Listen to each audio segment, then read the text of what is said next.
মোল্লা নাসিরুদ্দিনের গল্প পাঠ, তৃতীয় পর্ব। মোল্লা মসজিদে গিয়ে বসেছে। তার জোব্বাটা কিঞ্চিত খাটো দেখে তার পিছনের লোক সেটাকে টেনে খানিকটা নামিয়ে দিলে। মোল্লাও তৎক্ষণাৎ তার সামনের লোকের জোব্বাটা ধরে নিচের দিকে দিলে এক টান।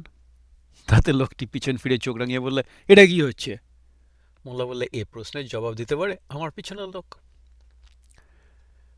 নাসিরুদ্দিন মওকা বুঝে একজনের সবজির বাগানে গিয়ে হাতের সামনে যা পায় থলেতে ভরতে শুরু করেছে। এদিকে মালিক এসে পড়েছেন। কাণ্ড থেকে তিনি হন্তদন্ত। নাসিরুদ্দিনের দিকে ছুটে এসে বললেন, ব্যাপারটা কি? নাসিরুদ্দিন বললে, ঝড়ে উড়িয়ে এনে ফেলেছে আমার এখানে। আর ক্ষেতের সবজিগুলোকে উবড়ে ফেলল কে? ওড়ার পথে ওগুলিকে খামচে ধরে তবে তো রক্ষা পেলাম। আর সবজিগুলো থলের মধ্যে গেল কি করে? সেই প্রশ্নই তো আমাকেও চিন্তায় ফেলেছিল, এমন সময় আপনি এসে পড়লেন। কারো মৃত্যু হলে শোক জানানোর জন্য কালো পোশাক পরে মোল্লার দেশের লোকেরা। মোল্লাকে সেই পোশাকে হাঁটতে দেখে একজন জিজ্ঞেস করলে, কেউ মরল নাকি মোল্লা সাহেব? সাবধানের মার নেই, বললে মোল্লা সাহেব।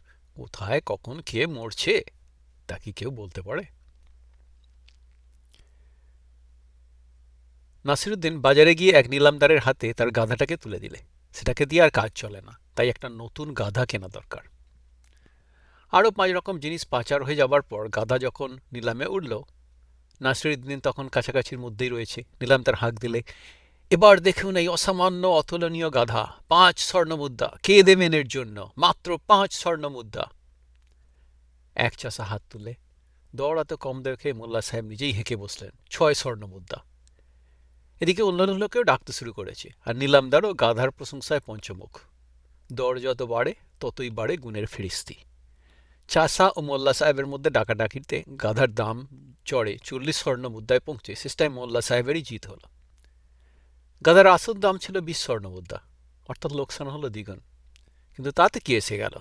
যে গাধার এত গুণ, বললে মোল্লা সাহেব, তার জন্য 40 স্বর্ণমুদ্রা তো জলের দর। নাসিরুদ্দিন বলে বেড়াচ্ছে যারা নিজেদের বিজ্ঞ বলে তারা আসলে কিচ্ছু জানে না। এই খবর শুনে দেশের 7 জন সেরা বিজ্ঞ নাসিরুদ্দিনকে রাজার কাছে ধরে এনে বললে, সাহেনশাহ, এই ব্যক্তি অতি দুর্জন। ইনি আমাদের বদনাম করে বেড়াচ্ছেন, এর শাস্তির ব্যবস্থা হোক। রাজা নাসিরুদ্দিনকে জিজ্ঞেস করলেন, তোমার কিছু বলার আছে? আগে কাগজ কলম আনা হোক জাহাপনা, বললেন নাসিরুদ্দিন।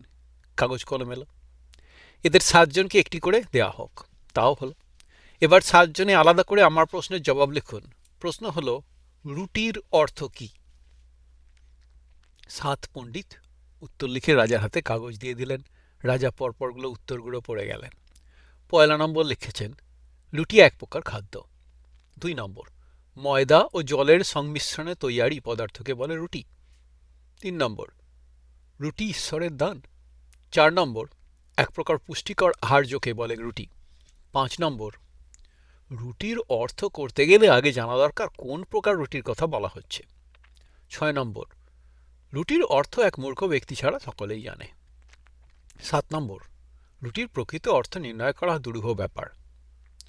উত্তর শুনে নাসিরুদ্দিন বললে, জাহাপনা, যে জিনিসেরা প্রতিদিন খাচ্ছেন তার মানে এরা 7 জন 7 রকম করলেন, অথচ যে লক্ষ্যে এরা কখনো চোখেই দেখেননি তাকে সকলে এক বাক্যে নিন্দে করছেন। এক্ষেত্রে কে বিজ্ঞ কে মূর্খ সেটা আপনিই বিচার করুন। রাজা নাসিরুদ্দিনকে বেকসুর খালাস দিলেন। মোল্লাগিনি মাঝরাত্রিরে নাসিরুদ্দিনের ঘুম ভাঙিয়ে বললেন, ব্যাপার কি? চশমা পরে ঘুমাচ্ছ কেন? মোল্লা নতুন চশমা নিয়েছে, খাপ্পা হয়ে বললে, চোখে চালসে পড়েছে, চশমা ছাড়া স্বপ্ন দেখব কি করে? নাসিরুদ্দিন রাজাকে একটা সুখবর দেবে, তাই অনেক কসরত করে রাজসভায় গিয়ে হাজির হয়েছে। রাজা খবর শুনে খুশি হয়ে বললেন, কি বকশিস চাও বলো? 50 ঘা চাবুক, বলল নাসিরুদ্দিন। রাজা অবাক, তবে নাসিরুদ্দিনের যে মস্করা করছে না সেটা তার মুখ দেখেই বোঝা যায়। হুকুম হলো 50 ঘা চাবুকের। 5 ঘায়ের পর 25 ঘায়ের পর নাসিরুদ্দিন বললে, থামো। চাবুক থামলো। বাকি 25 ঘা পাবে আমার অংশীদার, বললেন নাসিরুদ্দিন। রাজপেয়াদা আমার সঙ্গে করার করেছিল, সুখবর পেয়ে রাজা বকশিস দিলে তার অর্ধেক তাকে দিতে হবে। রাজদরবারে নাসিরুদ্দিনের খুব খাতির। একদিন খুব খিদের মুখে বেগুন ভাজা খেয়ে ভারী খুশি হয়ে রাজা নাসিরুদ্দিনকে বললেন, বেগুনের মতো এমন সুস্বাদু খাদ্য আর আছে কি? বেগুনের জবাব নেই, বললেন নাসিরুদ্দিন।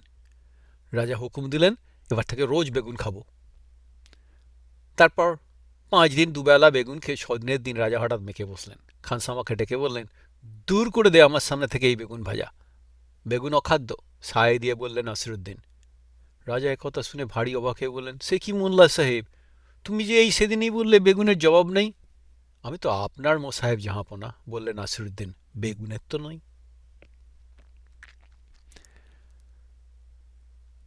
নাসিরুদ্দিনের দজ্জাল গিন্নি ফুটন্ত সুড়ুয়া এনে কর্তার সামনে রাখল, তার জিভ পুড়িয়ে তাকে জব্দ করবে বলে। কিন্তু ভুলে সে নিজেই দিয়ে ফেলেছে তাতে চুমুক, ফলে তার চোখে জল এসে গেছে। নাসিরুদ্দিন তাই দেখে বলে, হলো কি, কাঁদছ নাকি? গিনি বললেন, মা মারা যাওয়ার ঠিক আগে সুড়ুয়া খেয়েছিলেন। আহা, সেই কথাটা মনে পড়ে গেল। এবার নাসিরুদ্দিনের সুড়ুয়া চমক দিয়েছে, আর তার ফলে তারও চোখ ফেটে জল। সে কি, তুমিও কাঁদছ নাকি? শুধলেন গিলনে। নাসিরুদ্দিন বলে, তোমায় জ্যান্ত রেখে তোমার মা মারা গেলেন, এটাকে খুব সুখের কথা। নাসিরুদ্দিন সরাইখানায় ঢুকে গম্ভীরভাবে মন্তব্য করলে, সূর্যের চেয়ে চাঁদের উপকারিতা অনেক বেশি। কেন মোল্লা সাহেব? অবাক হয়ে প্রশ্ন করলে সবাই। চাঁদ আলো দেয় রাত্রিরে, বললেন নাসিরুদ্দিন, দিনে আলোর দরকারটা কি শুনি? নাসিরুদ্দিন এক পড়শির কাছে গিয়ে হাত পাতলে। এক গরিব তার দেনা শোধ করতে পারছে না, তার সাহায্যে যদি কিছু দেন। পড়শির মনটা খুব দরাজ, সে খুশি হয়ে তার হাতে কিছু টাকা দিয়ে বললে, আহা বেচারি, এই ঋণগ্রস্ত অভাগাটি কে মোল্লা সাহেব? আমি, বললেন নাসিরুদ্দিন হাওয়া। কিছুদিন পরে নাসিরুদ্দিন আবার সেই পড়শির কাছে এসে হাত পেতেছে। পড়শি একবার ঠকে সেয়ানা হয়ে গেছে, বলে, বুঝেছি, দেনাদারটি এবারও তুমিই তো? আজ্ঞে না, বিশ্বাস করুন, এবার সত্যি আমি না। পড়শির আবার মন ভিজল, নাসিরুদ্দিনের হাতে টাকা দিয়ে বললে, এবার কার দুঃখ দূর করতে যাচ্ছ মোল্লা সাহেব? আগে আমার কি রকম?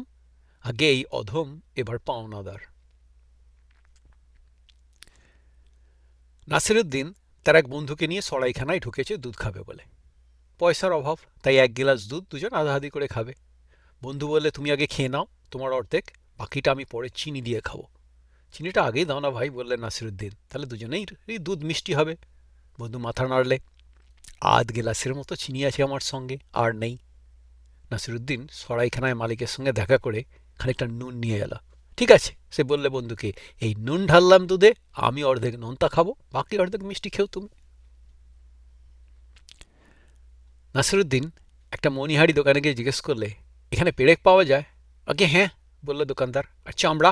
আগে হ্যাঁ যায়। আর সুতো? যায় আগে। আর রং? তাও যায়। তাহলে তুমি বসে না থেকে একটা জুতো তৈরি করে ফেলো না বাবু। সরাইখানায় কজন সৈনিকের আগমন হয়েছে। তারা যুদ্ধক্ষেত্রে তাদের বীরত্বের বড়াই করছে।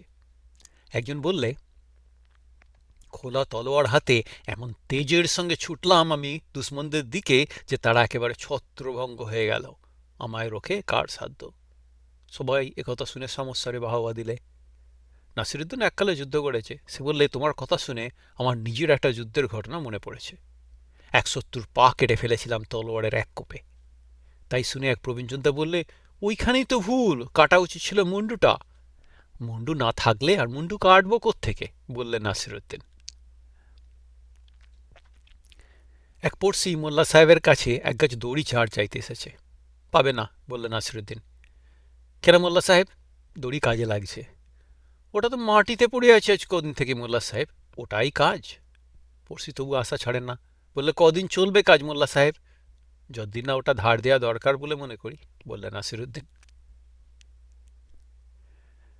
নাসিরুদ্দিন তার পুরনো বন্ধু জামাল সাহেবের দেখা পেয়ে ভারী খুশি। বললে, চলো বন্ধু, বন্ধু চলো পাড়া বেরিয়ে আসি। লোকজনের সঙ্গে দেখা করতে গেলে আমার এই মামুলি পোশাক চলবে না, বললে জামাল সাহেব। নাসিরুদ্দিন তাকে একটা বাহারের পোশাক ধার দিলে। প্রথম বাড়িতে গিয়ে নাসিরুদ্দিন গৃহকর্তাকে বললে, ইনি হলেন আমার বিশিষ্ট বন্ধু জামাল সাহেব, এর পোশাকটা আসলে আমার। দেখা সেরে বাইরে বেরিয়ে এসে জামাল সাহেব বিরক্ত হয়ে বললেন, তোমার কেমন তর আক্কেল হে, পোশাকটা যে তোমার সেটা কি না বললেই চলতো না?